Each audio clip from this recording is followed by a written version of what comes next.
আসসালামু আলাইকুম। সংবাদে আপনাদের সবাইকে স্বাগত জানাচ্ছি। আমি ফিরোজ তোহা। শুরুতেই সংবাদ শিরোনাম।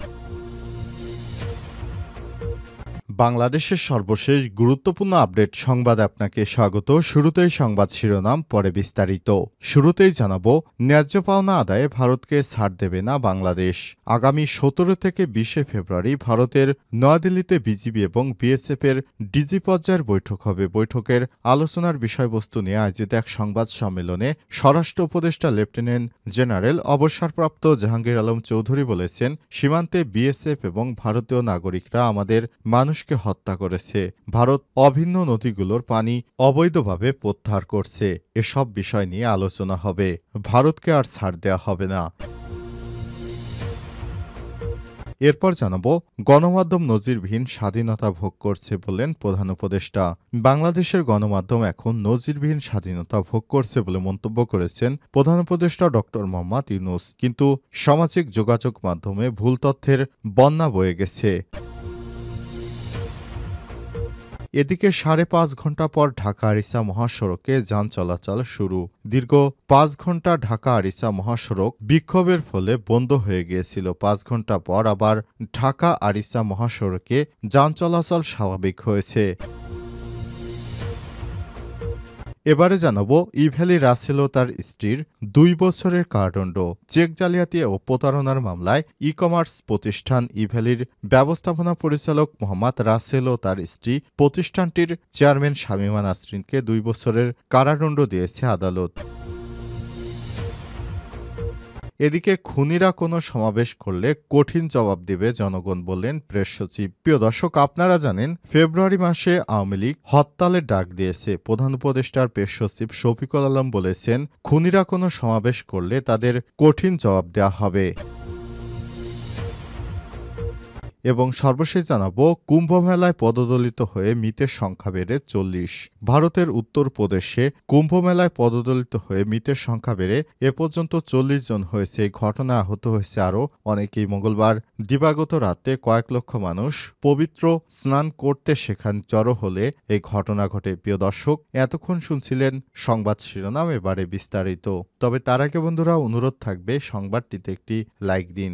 এই চ্যানেলে আপনি নতুন হয়ে থাকলে আমাদের সংবাদটি দেখতে দেখতে চ্যানেলটি সাবস্ক্রাইব করে রাখুন, যাতে করে বন্ধুরা আমাদের পরবর্তী লেটেস্ট আপডেট সংবাদগুলো সবার আগে আপনার কাছে পৌঁছে যায়। এবারে বিস্তারিত। ন্যায্য পাওনা আদায়ে ভারতকে ছাড় দেবে না বাংলাদেশ। ১৭ থেকে ২০ ফেব্রুয়ারি দিল্লিতে বিজিবি বিএসএফ ডিজি পর্যায়ের বৈঠক। আগামী ১৭ থেকে ২০ ফেব্রুয়ারি ভারতের নয়াদিল্লিতে বিজিবি ও বিএসএফের ডিজি পর্যায়ের বৈঠক হবে। বৈঠকের আলোচনার বিষয়বস্তু নিয়ে আয়োজিত এক সংবাদ সম্মেলনে স্বরাষ্ট্র উপদেষ্টা লেফটেন্যান্ট জেনারেল অবসরপ্রাপ্ত জাহাঙ্গীর আলম চৌধুরী এসব কথা বলেছেন। তিনি বলেন, ভারতকে আমরা ন্যায্যতার ভিত্তিতে তাদের অধিকার দিব, তবে অন্যায্য কোনো কাজ করলে ভারতকে ছাড় দেওয়া হবে না। বাংলাদেশও ভারতের বন্ধুত্ব হবে ন্যায্যতার ভিত্তিতে। কোনো অন্যায্য চুক্তি আর এদেশের জনগণ মানবে না। তিনি বলেছেন, ভারত সবসময় বাংলাদেশের বর্ডারে গুলি করে। এবারের বৈঠকে গুলিবন্ধের বিষয়ে আলাপ আলোচনা হবে বলে জানিয়েছেন স্বরাষ্ট্র উপদেষ্টা লেফটেন্যান্ট জেনারেল জাহাঙ্গীর আলম চৌধুরী। এক প্রশ্নের জবাবে উপদেষ্টা বলেন, ভারতের সাথে পারস্পরিক ভালো সম্পর্ক এবং আস্থা আরও কিভাবে বাড়ানো যায় তা নিয়ে আলোচনা করা হবে, তবে একতরফা ছাড় দিয়ে নয়। সীমান্তে চলমান অস্থিরতা, সীমান্ত হত্যা, ১৫০ গজের মধ্যে স্থাপনা না করা, ভারতীয় গণমাধ্যমে মিথ্যা তথ্য প্রচার বন্ধ করা, অভিন্ন নদীর পানি বন্টন চুক্তি অনুযায়ী করা, ত্রিপুরা থেকে আসা শিল্পের বর্জ্য বন্ধসহ বিভিন্ন বিষয় নিয়ে আলোচনা করা হবে। বৈঠকে অসম চুক্তি নিয়ে আলোচনা করা হবে। স্বরাষ্ট্র উপদেষ্টা বলেছেন, আমরা ভারতের সঙ্গে আন্তরিক সম্পর্ক বজায় রেখে চলতে চাই। এই সম্পর্ক তৈরি হবে ন্যায্যতার ভিত্তিতে। সংবাদ সম্মেলনে BGB DG major general Ashrafuzzaman Siddiqui বলেছেন, ভারতকে কোনো বিষয়ে ছাড় দেওয়া হবে না। দিল্লিতে অনুষ্ঠিত বৈঠকে পররাষ্ট্র মন্ত্রণালয়, স্বরাষ্ট্র মন্ত্রণালয়, যৌথ নদী কমিশন, ভূমি জরিপ দপ্তরের প্রতিনিধিরাও অংশ নেবেন বলে জানা গেছে। গণমাধ্যমে নজিরবিহীন স্বাধীনতা ভোগ করছে বলেন প্রধান উপদেষ্টা। বাংলাদেশের গণমাধ্যম এখন নজিরবিহীন স্বাধীনতা ভোগ করছে বলে মন্তব্য করেছেন প্রধান উপদেষ্টা ড. মোহাম্মদ ইউনূস। তিনি বলেছেন, সামাজিক যোগাযোগ মাধ্যমে ভুল তথ্যের বন্যা বয়ে গেছে। বুধবার রাষ্ট্রীয় অতিথি ভবন যমুনায় ওপেন সোসাইটি ফাউন্ডেশনের নেতারা সাক্ষাৎ করতে গেলে সব কথা বলেন তিনি। অর্থনীতি পুনর্গঠন, সম্পদ পাচার, ভুল তথ্য মোকাবেলা এবং গুরুত্বপূর্ণ অর্থনৈতিক সংস্কার বাস্তবায়নে বাংলাদেশের প্রচেষ্টার প্রতি সমর্থন ব্যক্ত করেন ওপেন সোসাইটি ফাউন্ডেশনের চেয়ারম্যান অ্যালেক্স সোরস এবং সভাপতি বিনাইফার নওরোজির নেতৃত্বে প্রতিনিধি দল। সাক্ষাৎকালে ইতিহাসের এক জটিল সময়ে দেশকে নেতৃত্ব দেয়া এবং দেশের প্রতিষ্ঠানগুলো সঠিক করা ও অর্থনীতি পুনর্গঠন প্রয়োজনীয় সংস্কারের উদ্যোগ নেওয়ায় ড. ইউনূসের প্রশংসা করেছেন অ্যালেক্স সোরস। তিনি বলেছেন, আমরা এসব ক্ষেত্রে আপনার প্রচেষ্টা সমর্থন করার উপায় খুঁজব।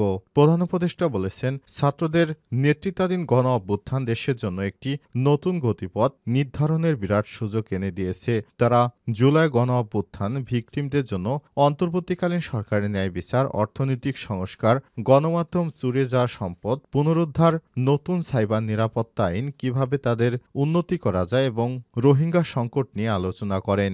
ওপেন ফাউন্ডেশনকে তাদের সহায়তার জন্য ধন্যবাদ জানান ড. ইউনূস। এ সময় নজিরবিহীন ছাত্রর নেতৃত্বাধীন অভ্যুত্থানের খবর ছড়িয়ে দেওয়ার জন্য ফাউন্ডেশনের প্রতি আহ্বান জানান তিনি। ড. ইউনূস দাভোস সফরে গিয়ে তিনি বলেছেন, আমি যা প্রত্যক্ষ করেছি তা হলো জুলাইয়ের অভ্যুত্থান সম্পর্কে অনেকেই জানে না, অনেকেই অপপ্রচার হচ্ছে। শেখ হাসিনা ১৬ বছরের শাসনামলে পাচার হওয়া প্রায় $২৩৪ বিলিয়ন ফিরে আনতে সহায়তা করার জন্য ফাউন্ডেশনের প্রতি আহ্বান জানান প্রধান উপদেষ্টা। তিনি বলেছেন, অন্তর্বর্তীকালীন সরকারের উত্তরাধিকার সূত্রে একটি বিধ্বস্ত ও যুদ্ধবিধ্বস্ত অর্থনীতি পেয়েছে এবং তিনি পুনর্গঠন প্রক্রিয়ায় ফাউন্ডেশনের সমর্থন কামনা করেছেন।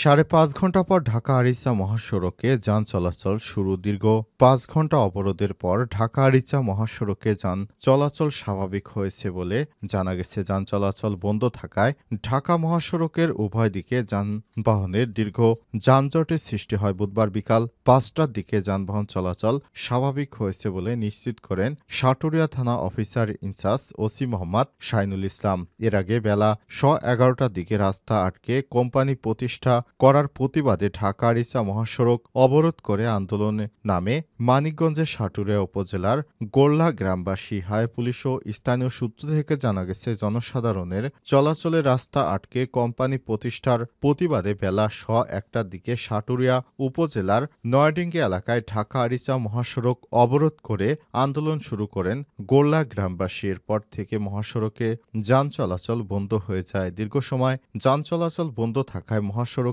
উভয় দিকে কয়েক কিলোমিটার এলাকা জুড়ে যানবাহনের দীর্ঘ সারি সৃষ্টি হয়। সাটুরিয়া থানার officer in-charge OC Mohammad Shainul Islam বলেন, ঢাকা আরিচা মহাসড়কের নয়াডিঙ্গি ও গোল্লা বাস স্ট্যান্ডের মাঝামাঝি এলাকা থেকে গোল্লা গ্রামে যাতায়াতের মেঠোপথের সড়ক ছিল। পরে কোম্পানি ওই জমি কিনে নিয়ে ফ্যাক্টরি নির্মাণ করলে পায়ে হাঁটার রাস্তা বন্ধ হয়ে যায়। গোল্লা গ্রামের লোকজন পুরনো সেই রাস্তা বহালের দাবিতে মহাসড়কে অবস্থান নেন। খবর পেয়ে সেখানে গিয়ে পরিস্থিতি নিয়ন্ত্রণ ও গ্রামবাসী কোম্পানি মালিকদের সঙ্গে আলাপ আলোচনার পর বিকাল ৫টার দিকে মহাসড়কে যানবাহন চলাচল স্বাভাবিক হয়েছে। ইবলী রাসেল ও তার স্ত্রী শামীমা ২ বছরের কারাদণ্ড। চেক জালিয়াতি ও প্রতারণার মামলায় ই-কমার্সের প্রতিষ্ঠাতা ইবলীর ব্যবস্থাপনা পরিচালক রাসেল আহমেদ ও তার স্ত্রী শামীমা নাসরিনকে ২ বছরের কারাদণ্ড দিয়েছে আদালত। আজ বুধবার ঢাকার মেট্রোপলিটন ম্যাজিস্ট্রেট পার্থভদ্রের আদালত এ রায় ঘোষণা করেছেন। রায়ে দণ্ডের পাশাপাশি স্বামী স্ত্রীকে ১০,০০০ টাকার অর্থদণ্ড ও অনাদায়ে আরও ২ মাসের কারাদণ্ড দেন বিচারক। মামলায় বাদীপক্ষের আইনজীবী তৌসিফ মাহমুদ বলেছেন, রাসেল শামীমা পলাতক থাকায় তাদের বিরুদ্ধে সাজাসহ গ্রেপ্তারি পরোয়ানা জারি করেছে আদালত। আদালত সূত্র থেকে জানা যায়, ইবলী থেকে ২০২১ সালের ২০ মার্চ ইয়ামাহা ও 15 বাইক অর্ডার করেন তৌফিক মাহমুদ নামে এক গ্রাহক। তার মূল্যবাবদ ১৪,১০,০০০ টাকা পরিশোধ করেন তিনি। ইবলী ৪৫ দিনের মধ্যে বাইক ৩টি সরবরাহ করতে ব্যর্থ হয়ে অর্থ ফেরত দিতে তাকে ২টি চেক প্রদান করে। সে চেক ডিজনার হলে রাসেল ও শামীমার বিরুদ্ধে ২০২৪ সালে ৪ ফেব্রুয়ারি মামলা দায়ের করেন তৌফিক মাহমুদ।